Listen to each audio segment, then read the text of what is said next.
नमस्कार विद्यार्थी मित्रों, बीएमसी ऑनलाइन क्लास में आप सभी लोगों का हार्दिक स्वागत है। आशा करता हूं आप सब लोग अच्छे से होंगे और आज का ये लेक्चर एंजॉय करेंगे। आप लोगों से रिक्वेस्ट है, मेरा वीडियो शेयर करिएगा और जो है कुछ सुझाव रहेंगे या कुछ प्रश्न रहेंगे कमेंट बॉक्स में जाकर आप उसको करिए। तो प्रिय विद्यार्थी मित्रों, पिछला जो लेक्चर था मानवीय अधिवास, उसमें हम लोगों ने भारत और ब्राजील का जो तुलनात्मक अध्ययन है मानवीय अधिवास का, उसके बारे में हम लोगों ने जानकारी हासिल की कि किस प्रकार के अधिवास पाए जाते हैं भारत में, ब्राजील में। तो जैसे कि हम लोग जानते हैं कि जो 10वीं का भूगोल है वह भारत और ब्राजील का तुलनात्मक अध्ययन है।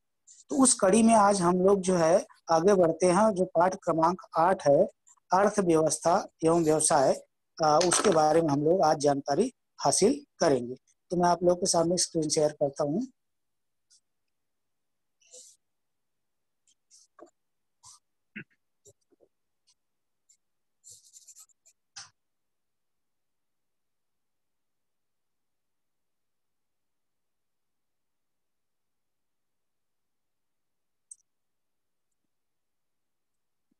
तो चलिए दोस्तों, आज का जो पाठ है वह है अर्थव्यवस्था एवं व्यवसाय, और उसमें आज हम लोग देखेंगे उप घटक अर्थव्यवस्था में कृषि, खनन, मत्स्य उत्पादन, भारत और ब्राजील का।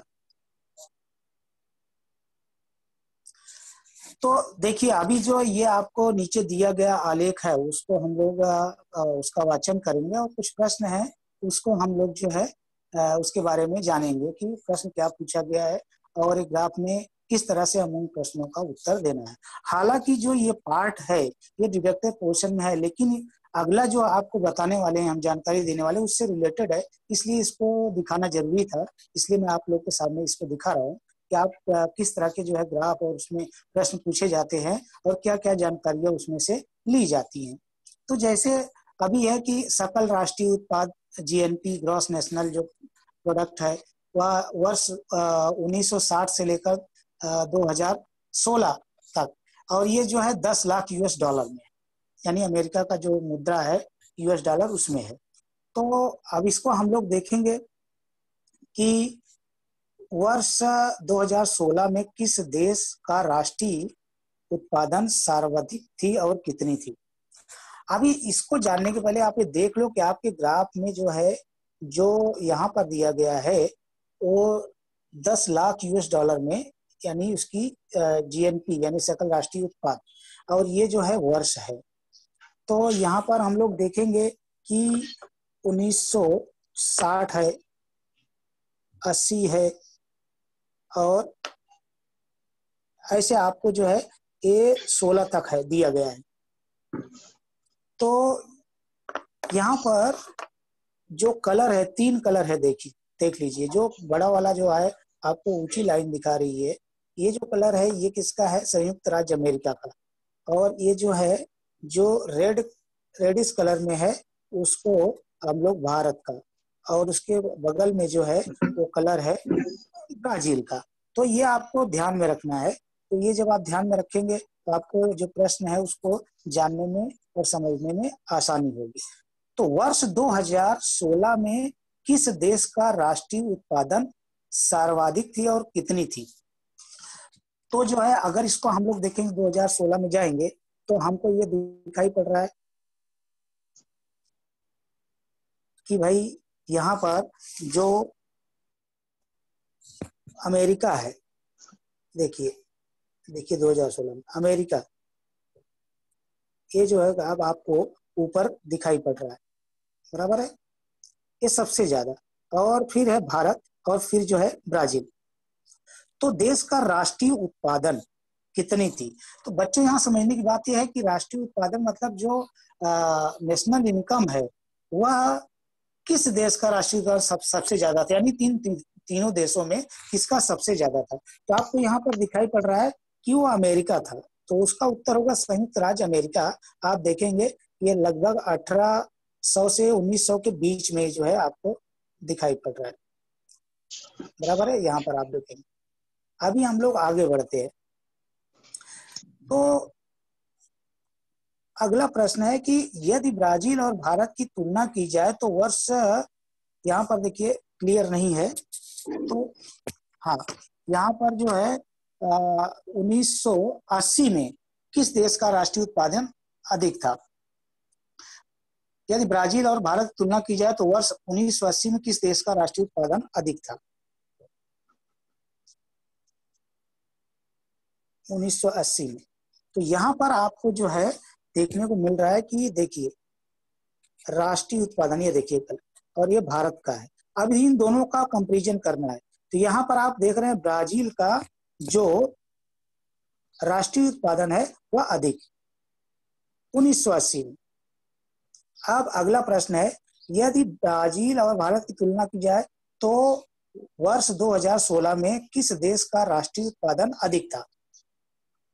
अभी देखो 1980 में हम लोगों ने राष्ट्रीय उत्पादन देखा, अब 2016 का देखेंगे। तो यहाँ पर देखिए 2016 में भारत का राष्ट्रीय उत्पादन अधिक है। तो आपको जो है तीसरे प्रश्न का उत्तर मिला भारत में। अभी बच्चों ये जानना जरूरी है कि जो राष्ट्रीय उत्पादन है, जो किसी भी देश की कुल वार्षिक आमदनी है और प्रति व्यक्ति आय जो है वो दोनों अलग अलग है। ठीक है, इसको समझना जरूरी है। यानी कि संपूर्ण देश की आमदनी क्या है, उसमें जो लोग हैं उनकी आमदनी प्रति वर्ष क्या है, वो दोनों अलग चीजें। तो यहाँ पर क्या पूछा गया है? राष्ट्रीय उत्पादन पूछा गया है। जो यहाँ पर राष्ट्रीय उत्पाद हुआ है उसके बारे में पूछा गया, ग्रॉस नेशनल प्रोडक्ट जो है। तो ये जो है यहाँ पर भारत का ज्यादा है। और आगे हम लोग देखेंगे, अगला प्रश्न है कि वर्ष 2016 में भारत एवं ब्राजील के सकल राष्ट्रीय उत्पादों में कितना अंतर था? तो इसको हम लोग अगर देखेंगे तो 2016 में पूछ रहा है कि कितना अंतर था। तो यहाँ पर आप देखेंगे तो आपको ये दिखाई पड़ेगा, ये देखिए लाइन 200, ये यूएस डॉलर है, बराबर है, और लगभग 200 के ऊपर है थोड़ा, और जो है यहाँ पर 200 के करीब पहुंच रहा है। ये देखिए ब्राजील का। इसका मतलब हम एग्जैक्ट तो नहीं बोल सकते, लेकिन ये कह सकते हैं कि 10 to 20 मिलियन डॉलर्स जो यूएस डॉलर है उसमें का जो है अंतर दिखाई पड़ता है। आगे हम लोग बढ़ते हैं, देखते हैं 2016 में विकसित जो विकासशील राष्ट्र के राष्ट्रीय उत्पादन में कितना अंतर, विकसित एवं विकासशील राष्ट्रों के राष्ट्रीय उत्पादन में कितना अंतर था? तो भारत और ब्राजील जो है दोनों, भारत और ब्राजील ये दोनों क्या है? डेवलपिंग कंट्री हैं, और जो अमेरिका है वो डेवलप्ड कंट्री है। तो अभी जो डेवलप्ड कंट्री है और जो डेवलपमेंट कंट्री है, मतलब जो ब्राजील और भारत है और संयुक्त राज्य अमेरिका है, उसमें ये पूछ रहा है कि जो विकासशील राष्ट्रों के राष्ट्रीय उत्पादन में कितना अंतर था, उसको हम लोग ये देख सकते हैं। यहाँ से देखिए, यहाँ पर आपको भारी अंतर दिखाई पड़ रहा है।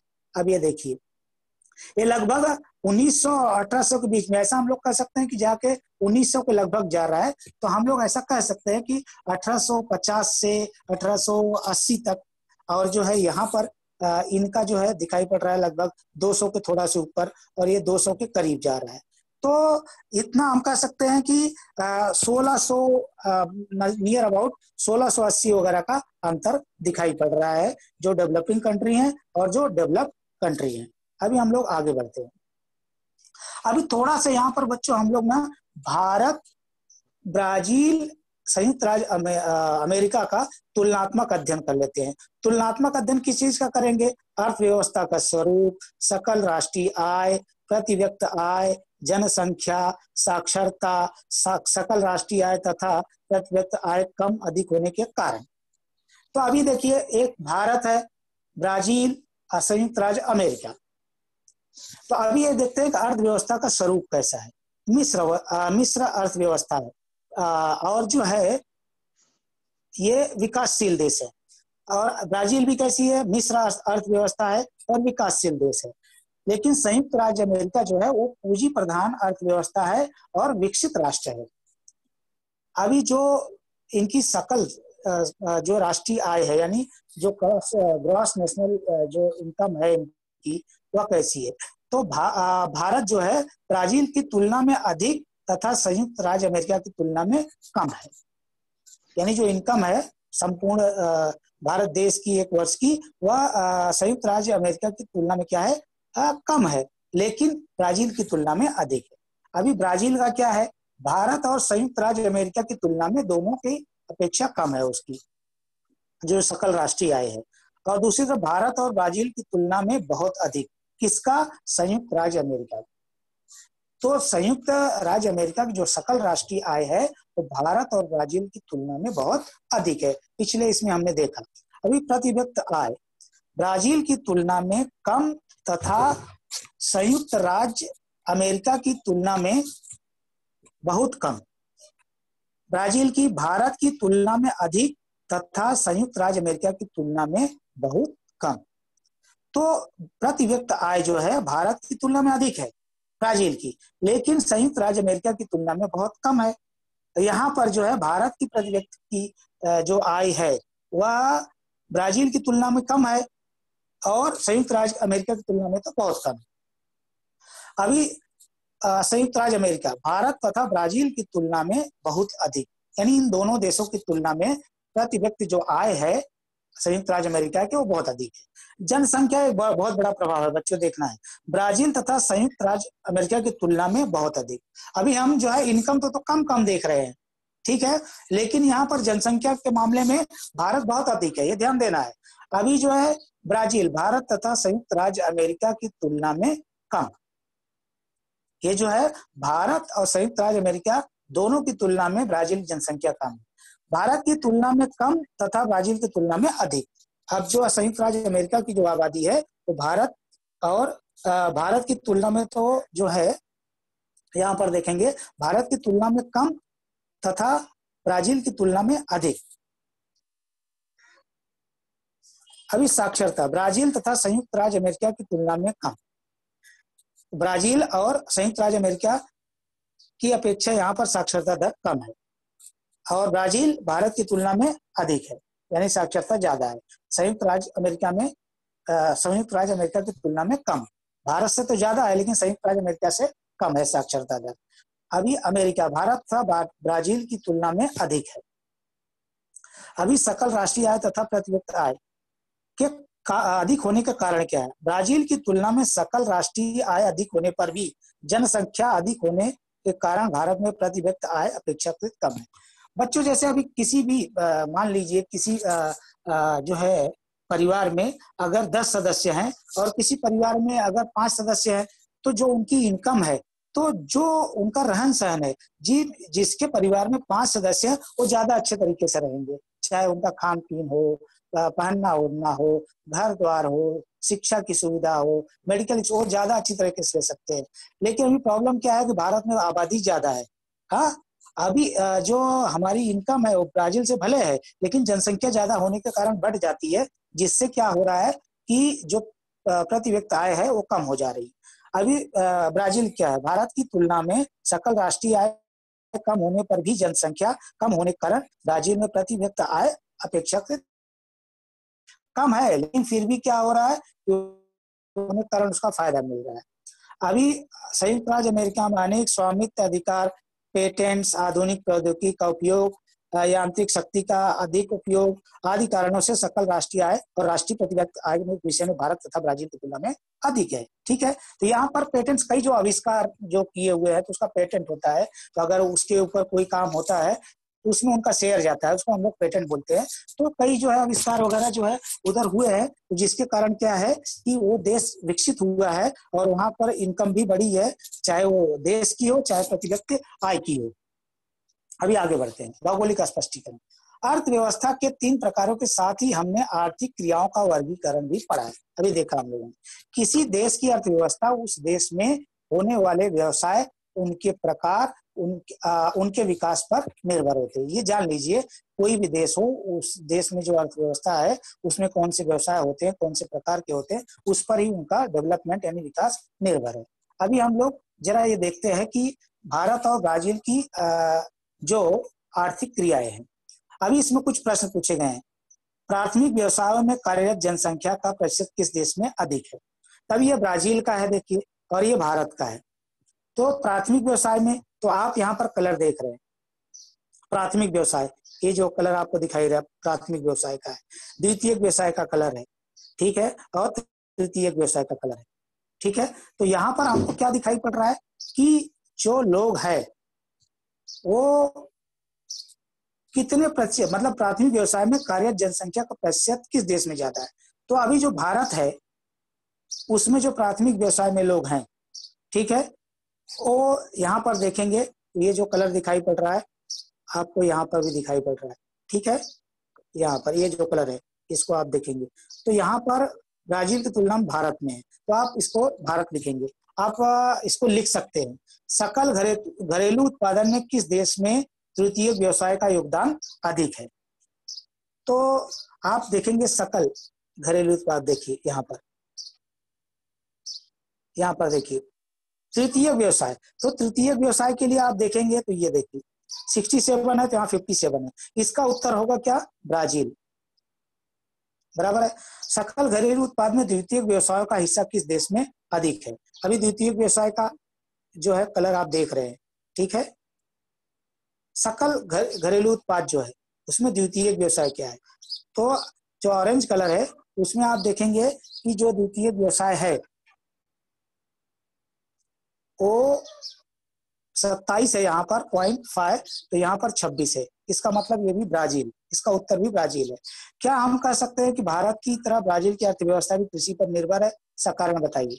तो अभी आप देखेंगे कि जो प्राथमिक व्यवसाय है ये, इसकी तुलना में भारत जो है ज्यादा है, अभी कृषि प्रधान देश भी कहा जाता है, तो वहां पर तो कम है, 5.5 है, तो इसको हम कहेंगे नहीं, बराबर है, क्योंकि यहाँ पर जो है, अभी यहाँ पर देखिए आर्थिक संलग्न जो लोग हैं, यहाँ पर 10% लोग प्राथमिक व्यवसाय में संलग्न है, लेकिन यहाँ पर भारत में ज्यादा है, आप देखेंगे, ठीक है। तो हम ये कह सकते हैं कि भाई ऐसा नहीं है, पहले लिखेंगे नहीं, क्या हम ऐसा कह सकते हैं कि भारत की तरह ब्राजील की अर्थव्यवस्था भी कृषि पर निर्भर है, तो नहीं। कारण क्या है, वहां पर 10% लोग ही उसमें जो है कार्यरत है।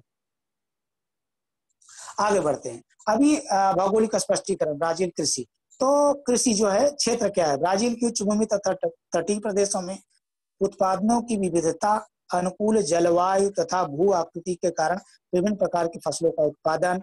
मुख्य फसलें क्या है, चावल तथा मकई। नकदी फसलें क्या है, कहवा, काकाओ, कोको, रबर, गन्ना। निर्यात क्या करते हैं, कहवा तथा सोयाबीन के उत्पादन और निर्यात में अग्रसर है। कहवा का उत्पादन मुख्य रूप से मिनास जिराइस और साओ पाउलो राज्य में है। केला, अनानास, संतरा, अन्य यानी जो जाति नींबू के जैसे संतरा हो गया, आपका जो है मौसम्बी हो गया, ऐसे जो है फल इनका बड़े पैमाने पर उत्पादन करता है।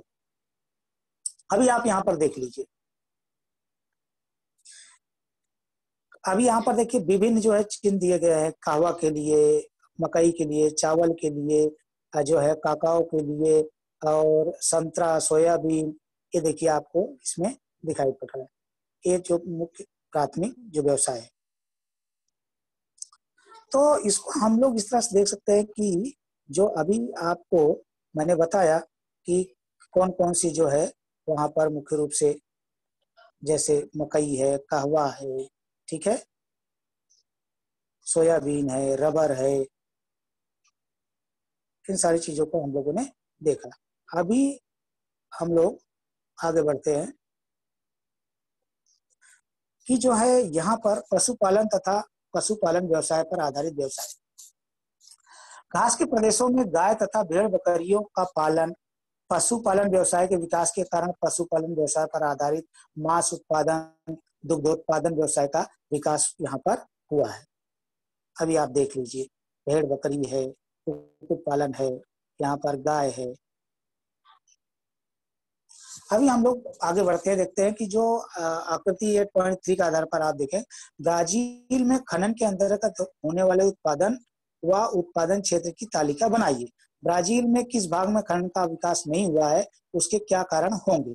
तो जो है इसको हम लोग जानने के लिए, समझने के लिए हमको जानना आवश्यक है कि अभी आप देखेंगे यहाँ पर ये आकृति देखेंगे, देखिए अभी इसमें आपको दिखाई पड़ रहा है खनन, इसमें मैग्नीज है, मैग्नीज का जो है ये देखिए बॉक्साइड है, आप देखिए क्रॉस वाला जो है। अभी उत्तर जो है, उत्तर पूर्व भाग जो है आपको दिखाई पड़ रहा है, यहाँ पर जो है दक्षिण पूर्व दिखाई पड़ रहा है, ठीक है। अभी यहाँ पर देखिए लोहा त्रिकोण आकार का है, ठीक है, इसको देखते देखो लोहा त्रिकोण आकार का है, आपको दिखाई पड़ रहा है। ये जो अमेजन नदी का बेसिन है उधर आपको दिखाई पड़ रहा है, ठीक है। अभी ये कोयला है, ठीक है, दक्षिण पूर्व दिशा में आपको यहाँ पर दिखाई पड़ रहा है। और जो फलों की हमने बात की, देखिए केला है आपको यहाँ पर दिखाई पड़ रहा है, ठीक है। आ, आपको फिर जो है संतरा ये दिखाई पड़ रहा है, देखिए जो यहाँ ब्राजील की उच्च भूमि के नजदीक यहाँ पर आपको दिखाई पड़ रहा है, ठीक है। यहाँ पर चावल की खेती देख रहे हैं, कोस्टल रीजन जो है, तटीय जो प्रदेश है, ठीक है। और फिर जो है पशुपालन, मछली पकड़ना, तो जो कोस्टल रीजन है आपको दिखाई पड़ रहा है यहाँ पर, कोस्टल रीजन में मत्स्य का। और यहाँ पर तो आगे हम लोग देखेंगे, अभी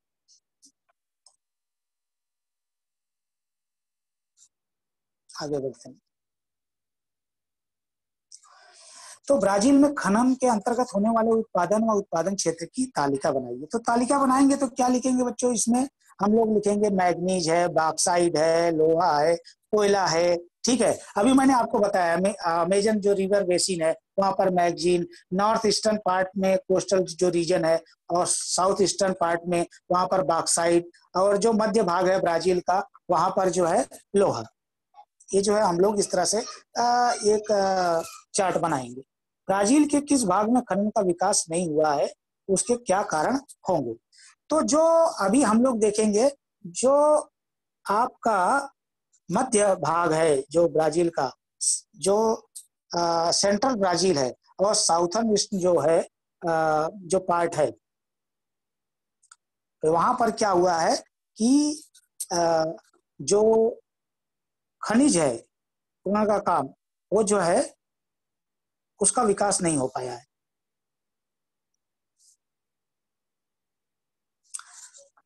तो उसके कारण क्या हो सकते हैं, ठीक है। तो उसके कारण ये हो सकते हैं कि वहां पर बहुत घना जंगल है, संसाधनों का अज्ञान है, निष्क्रिय खनिज है, ये जो है उसके कारण हो सकते हैं, ठीक है। अभी खनिजों की उपलब्धता को ध्यान में रखते हुए उद्योगों का विकास किस प्रदेश में हुआ होगा, जहां पर खनिज उपलब्ध है, ठीक है।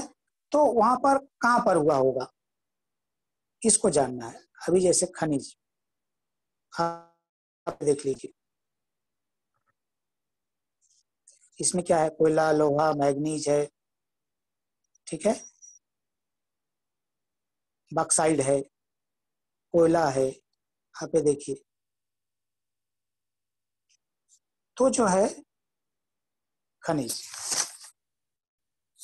ये कहाँ हुआ होगा, तो ये देखेंगे, इसको देखेंगे तो हमको पता चलता है कि जो ब्राजील उच्च भूमि प्रदेश है और तटवर्ती प्रदेश है, उच्च भूमि का प्रदेश और तटवर्ती प्रदेश, यहाँ पर आबादी ज्यादा है, साओ पाउलो जो शहर है, तो यहाँ पर जो उच्च भूमि है और जो तटवर्ती प्रदेश है, यहाँ पर जो है ज्यादा उसका विकास हुआ है।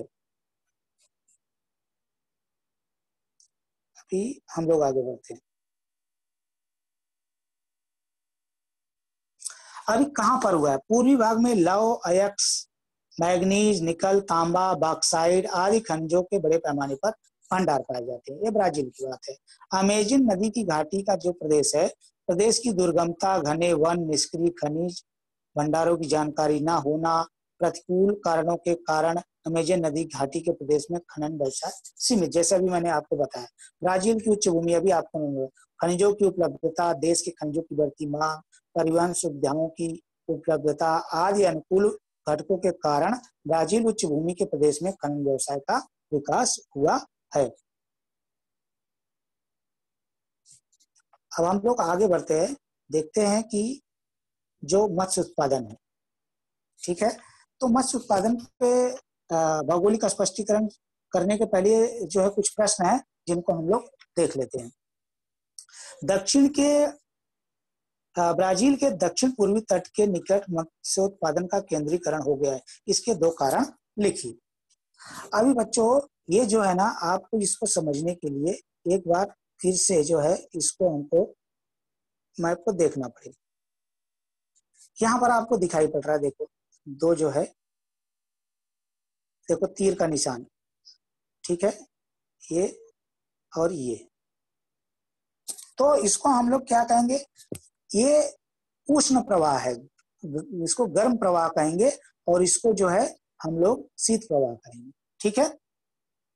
यहाँ पर ये दोनों मिलते हैं, दोनों प्रवाह मिलते हैं, ठीक है। ये नॉर्थ पोल यानी विषुवत रेखा से तो ब्राजील गुजरता है, विषुवत रेखा ब्राजील से गुजरती है। तो यहाँ पर क्या होता है कि कड़ी धूप पड़ती वर्ष पर किरणें पड़े या सागर पर, तो यह पानी गर्म रहता है। और यहाँ जो है ये जो ये है, ये शीत प्रवाह है, यहाँ पर पानी ठंडा रहता है। लेकिन यहाँ पर जब संगम होता है तो यहाँ पर गर्म पानी में रहने वाली मछलियां और ठंडे पानी में बड़े पैमाने पर मछलियां यहाँ पर मिलती है, ठीक है। तो ये कारण ये हो गया कि शीत या उष्ण प्रवाहों का संगम है, ठीक है। दो कारण बताना है। दूसरा है विस्तृत जो है महाद्वीपीय बंग तट जो है, यहाँ पर आप देखेंगे तो यहाँ पर आपको दिखाई पड़ेगा, बराबर है, विशाल जो है समुद्र है, तट है, यहाँ पर भी है और यहाँ पर भी है, ठीक है, आपको दिखाई पड़ रहा है। तो पहले का आपको उत्तर मिला। अभी हम लोग आगे बढ़ेंगे, इसमें देखेंगे कि अगला प्रश्न क्या है। ब्राजील में बड़ी नदियां हैं लेकिन आंतरिक भागों में मत्स्योत्पादन का विकास नहीं हुआ है, इस पर विचार कर उनके कारण बताइए, ठीक है। तो अभी इसको जानने के लिए ये हमें जानना जरूरी है कि वहां पर नदियां तो हैं लेकिन मत्स्योत्पादन का विकास क्यों नहीं हुआ है। तो फिर एक बार इस पे हम लोग देखते हैं। अभी अमेजन नदी है, जो नदी है, यहाँ जो इसका बेसिन है, यहाँ पर क्या है, ब्राजील में प्राकृतिक रचना, घने वन, या नदियों को जो प्रवाह है वो बहुत तेज है, रफ्तार के कारण मीठे जल की मछलियों पकड़ने का व्यवसाय विकसित यहाँ पर नहीं है। दुर्गम क्षेत्र भी है, लोगों की आबादी भी बहुत कम है। तो ये जो क्षेत्र है, ठीक है, नदियां तो हैं लेकिन यहाँ पर ये जो समस्याएं हैं जिसके कारण जो मीठे जल की जो मछलियां हैं वह उसका व्यवसाय ज्यादा विकसित नहीं हुआ है। अभी हम लोग आगे बढ़ते हैं, इसमें हम लोग आगे देखते हैं।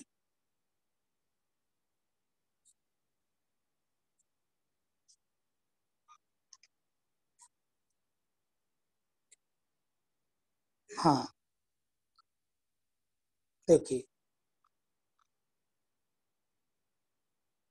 आगे बढ़ेंगे तो हमको ये दिखाई पड़ रहा है। हाँ, ब्राजील में करीब 7,400 किलोमीटर लंबा तट है। शीत या उष्ण प्रवाहों का संगम विस्तृत महाद्वीपीय मग्न तट के कारण दक्षिणी अटलांटिक तट पर मछली पकड़ने का क्षेत्र विकसित हुआ है। मछली पकड़ना परंपरागत रूप से किया जा रहा है।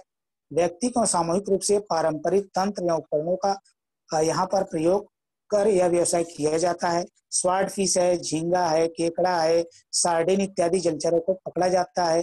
ब्राजील में प्राकृतिक रचना, घने वनों, नदियों में पानी की रफ्तार के कारण मीठे जल की मछली पकड़ने का व्यवसाय विकसित नहीं हुआ, जैसे आपको मैंने अभी बताया। तो आपने ये सारी जो चीजें आपने जानकारी हासिल की, तो अभी इसमें जो है हम लोग देख लेते हैं कि देखिए अभी जैसे यहाँ पर झींगा है, स्वार्ड फिश है, केकड़ा है, सार्डाइन है, ये सब आपको जो है वहां पर ये चीजें मिलती है। अब फिर हम लोग आगे बढ़ते हैं कि भारत में कृषि की विशेषता क्या है। प्राचीन काल से चला आ रहा व्यवसाय, लगभग 60% भूभाग कृषि के अधीन। घरेलू उत्पादन में ब्राजील की तुलना में कृषि का योगदान अधिक। कृषि प्रधान देश है हमारा भारत देश। ब्राजील की तुलना में यहाँ कृषि व्यवसाय में कार्य जनसंख्या प्रतिशत अधिक है। हम लोगों ने वहां पर देखा था कि जो है कितनी जनसंख्या जो है यहाँ पर, कितनी प्रतिशत जनसंख्या यहाँ पर कार्यरत है। और यहाँ पर जो खेती की जाती है मुख्यतः वो निर्वाह कृषि का प्रचलन है। अभी व्यवसाय को प्रोत्साहन देने वाले घटक कौन से हैं। विस्तृत मैदान, उपजाऊ मृदा, अनुकूल जलवायु की लंबी अवधि, जलवायु की विविधता, ये जो है इसके प्रमुख कारण है। अभी हम लोग बढ़ते हैं कि प्रमुख खाद्यान्न फसलें, चावल है, गेहूं है, ज्वार है, बाजरा है, मकई है। प्रमुख नगदी फसल, जैसे चाय है, कहवा, गन्ना, रबड़, कपास, पटसन, जिससे ज्यादा जो है आपको आमदनी होती है, नगदी फसल उसको हम लोग बोलते हैं, जिसमें चाय, कहवा, गन्ना, रबड़, कपास, पटसन इत्यादि। अभी जो है अन्य फसलें, विभिन्न प्रकार के मसाले, विभिन्न प्रकार के फल, साग सब्जियां इत्यादि यहाँ पर जो है मिलती है।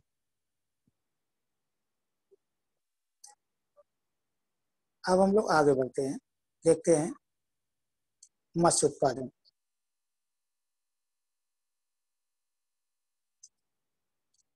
अभी मत्स्य उत्पादन की विशेषताएं क्या है?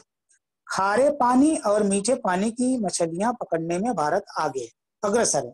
देखो अभी हम लोगों ने यहाँ जानकारी हासिल की कि जो ब्राजील में मीठे पानी की जो मछलियां, उसका व्यवसाय जो व्यवसाय है वो ज्यादा विकसित नहीं हो पाया। उसके हमने कारण जाने, नदी का जो धारा है वो तेज है, वहां पर घने जंगल हैं। लेकिन भारत में क्या है, खारे पानी और मीठे पानी की मछलियां पकड़ने का व्यवसाय आगे है। आहार का एक महत्वपूर्ण घटक है, इसका उपयोग क्या है, आहार का एक महत्वपूर्ण घटक, रोजगार निर्माण, इसका जो है लोग जो है इस व्यवसाय में लगे हुए, जिससे उनकी आमदनी का जरिया है। पोषक स्तर का बढ़ना, यानी प्रोटीन इससे प्राप्त होता है। विदेशी मुद्रा प्राप्त करना, यानी बाहर देश में जब हम इसको भेजते हैं, निर्यात करते हैं, तो इससे जो है विदेशी मुद्रा मिलती है। आदि कार्यों में उपयोग। आहार का महत्वपूर्ण घटक, तो कौन कौन सा राज्य है? केरल है, पश्चिम बंगाल है, ओडिशा है, आंध्र प्रदेश है, तमिलनाडु है, गोवा है, महाराष्ट्र है। यहाँ जो तटीय प्रदेश है वहां रहने वाले लोग आहार में एक मछली जो है महत्वपूर्ण उनका खाद्य है। तो उसको हम लोग इस तरह से देखेंगे। अभी खारे पानी का जो मत्स्योत्पादन है, कुल वार्षिक मत्स्योत्पादन में सागरी मत्स्योत्पादन उत्पादन का योगदान 40% है। यानी जो सागर में, समुद्र से जो मछलियां पकड़ी जाती हैं और व्यवसाय किया जाता है, जिसमें वसी है, बांगड़ा है, बोम्बिल है, सुरमई है, पापलेट है, झींगा, ये जलचर अरब सागर में पकड़े जाते हैं।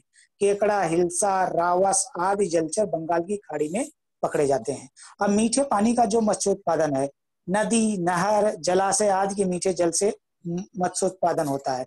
जैसे जिन क्षेत्रों, जिन राज्यों में नदी है, ज्यादा नहर है, वहां पर समुद्र का नहीं है, तो वहां मीठे पानी का जो मछली का व्यवसाय है वो ज्यादा है। उसमें कतला है, रोहू है, चोपड़ा आदि मीठे पानी की प्रमुख मछलियां हैं।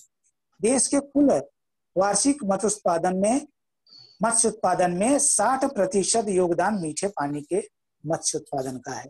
तो इस तरह से हम लोग देखेंगे तो 40% समुद्री जल का जो मछलियां हैं उसका व्यवसाय है, 60% मीठे जल का, यानी ब्राजील की तुलना में भारत में ज्यादा है। अभी खनन कार्य, अभी छोटा नागपुर का पठार, छोटा नागपुर पठार की खनिजों के भंडार के रूप में पहचान, यहाँ खनन का व्यवसाय बड़े पैमाने पर विकास। कोयला, पूर्वी महाराष्ट्र तथा छत्तीसगढ़ के कोरबा भाग में कोयले की खाने, पत्थरों की खाने, राजस्थान के संगमरमर के पत्थरों की खाने हैं, संगमरमर, और आंध्र प्रदेश में कडप्पा के खाने हैं। इसको हम लोग देखेंगे, जैसे हम लोग देखे थे खनन के माध्यम से। ठीक है, देखिए जो खाने क्या क्या मिलती है यहाँ पर खुदाई करके। ठीक है,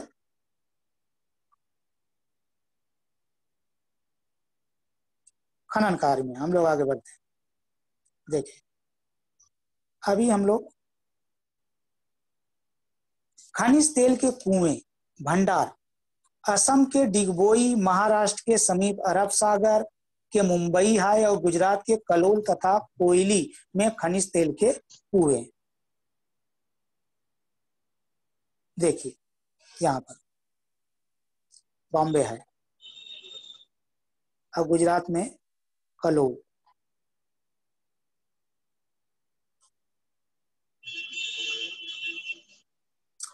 तो यहाँ पर क्या है, असम के डिगबोई में, महाराष्ट्र के समीप अरब सागर में मुंबई हाई और गुजरात के कलोल तथा कोयली के खनिज तेल के कुएं, और बंगाल की खाड़ी में गोदावरी नदी के मुहाने के समीप खनिज तेल के भंडार पाए जाते हैं। ठीक है, तो अभी हम लोग एक बार से फिर जरा देखते हैं कि हम लोगों ने क्या क्या आज जो है पॉइंट देखे, महत्वपूर्ण चीजें। तो हम लोगों ने सर्वप्रथम क्या देखा कि ब्राजील, भारत, संयुक्त राज्य अमेरिका का तुलनात्मक अध्ययन। क्या तुलनात्मक अध्ययन किया? अर्थव्यवस्था का स्वरूप, सकल राष्ट्रीय आय, प्रति व्यक्ति आय, जनसंख्या, साक्षरता, सकल राष्ट्रीय आय तथा प्रति व्यक्ति आय कम अधिक होने के कारण। फिर हम लोगों ने उसका भौगोलिक स्पष्टीकरण जाना। ये जो तीनों प्रकार हैं, वैसे किसी देश की अर्थव्यवस्था में जो व्यवसाय हैं और जो उनके प्रकार हैं, वो जो उनका विकास है कैसे उन पर निर्भर रहते हैं। फिर हमने जो है भारत और ब्राजील की आर्थिक जो क्रियाएं हैं उसको हम लोगों ने इसके माध्यम से देखा, आकृति के माध्यम से। सकल घरेलू उत्पाद में जो व्यवसाय निहाय योगदान 2016 का हम लोगों ने देखा। तो प्राथमिक, द्वितीयक और तृतीय। फिर हम लोगों ने भौगोलिक स्पष्टीकरण, ब्राजील कृषि यानी कौन सा क्षेत्र है जहां पर जो है जो कृषि है वो की जाती है। तो ब्राजील की उच्च भूमि है, तटीय प्रदेश है, उत्पादनों की विविधता, अनुकूल जलवायु तथा जो है प्रकृति भू आकृति के कारण विभिन्न प्रकार की फसलों का उत्पादन, यानी जलवायु जो है अनुकूल है, अलग भू आकृति है, जिसके कारण विभिन्न प्रकार की फसलों का उत्पादन होता है। प्रमुख फसल हम लोगों ने देखी, चावल तथा मकई। नगदी फसल जो है वो कहवा, काकाओ, कोको, रबर और गन्ना, ठीक है। और उसके बाद निर्यात, कहवा था सोयाबीन के उत्पादन निर्यात में अग्रसर है, ठीक है। फिर हम लोगों ने यहाँ पर मुख्य प्राथमिक जो व्यवसाय है ब्राजील का, उसको हम लोगों ने ये मैप के माध्यम से देखा कि कौन कौन सी चीज कहवा किधर कहाँ प्राप्त होता है, ठीक है। आप यहाँ देखें।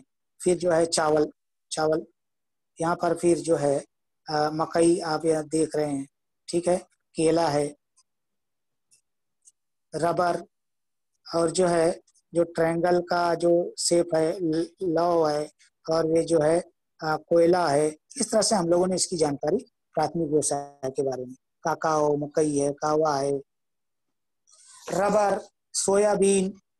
फिर पशुपालन तथा पशुपालन व्यवसाय पर आधारित व्यवसाय के बारे में हम लोगों ने जानकारी की कि घास के प्रदेशों में गाय तथा भेड़ बकरियों का पालन, पशुपालन व्यवसाय के विकास के कारण पशुपालन व्यवसाय पर आधारित मांस उत्पादन तथा दुग्धोत्पादन व्यवसायों का विकास।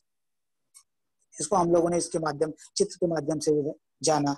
8.3 के आधार पर हम लोगों ने विभिन्न प्रश्नों के उत्तर जाने, यानी उसकी तालिका बनाई खनन के अंतर्गत होने वाले उत्पादन और उन क्षेत्रों की। ब्राजील में किस भाग में खनन का विकास नहीं हुआ उसके बारे में जानकारी हासिल की हम लोगों ने, ठीक है। और खनिज की उपलब्धता को ध्यान रखते हुए उद्योगों का विकास किस प्रदेश में हुआ है, तो जो तटीय प्रदेश है या उच्च भूमि है उसके बारे में जानकारी हासिल की। तो खनन कार्य में पूर्वी भाग, अमेजन नदी घाटी का प्रदेश, ब्राजील उच्च भूमि, उसके बारे में जानकारी हासिल की। खनन किस तरह से होता है उसको हमने, कौन कौन सी चीजें पाई जाती है, मैग्नीज और कोयला है, मैग्नीज, कोयला, लौ और जो है बॉक्साइट। फिर मत्स्योत्पादन के बारे में हम लोगों ने जानकारी हासिल की और उनके जो प्रश्न थे उसको हम उसके जो उत्तर हम लोगों ने जाने और उसके बारे में जानकारी हासिल की। फिर भौगोलिक स्पष्टीकरण, ब्राजील में 7,400 किलोमीटर लंबा तट है और वहाँ पर मछली पकड़ने का व्यवसाय किया जाता है, लेकिन जो मीठे जल की मछलियां हैं उसका जो है व्यवसाय ज्यादा विकसित नहीं है। इस तरह से हम लोगों ने देखा और समझा, कृषि के बारे में जाना, प्रमुख फसलें, प्रमुख खाद्यान्न फसलें, अन्य फसलें और खारे पानी और मीठे पानी की मछलियां पकड़ने का जो व्यवसाय है भारत उसमें अग्रसर। मत्स्य उत्पादन है उसके बारे में, खनन कार्य, खनिज तेल के कुएं, बॉम्बे हाई, गुजरात कलोल, इसके बारे में हम लोगों ने देखा। तो इस तरह से आज हम लोगों ने बच्चों हम लोगों ने आज जो उप घटक था उसको हम लोगों ने कंप्लीट किया। अगर अब आपके मन में कोई प्रश्न है तो आप पूछ सकते हैं।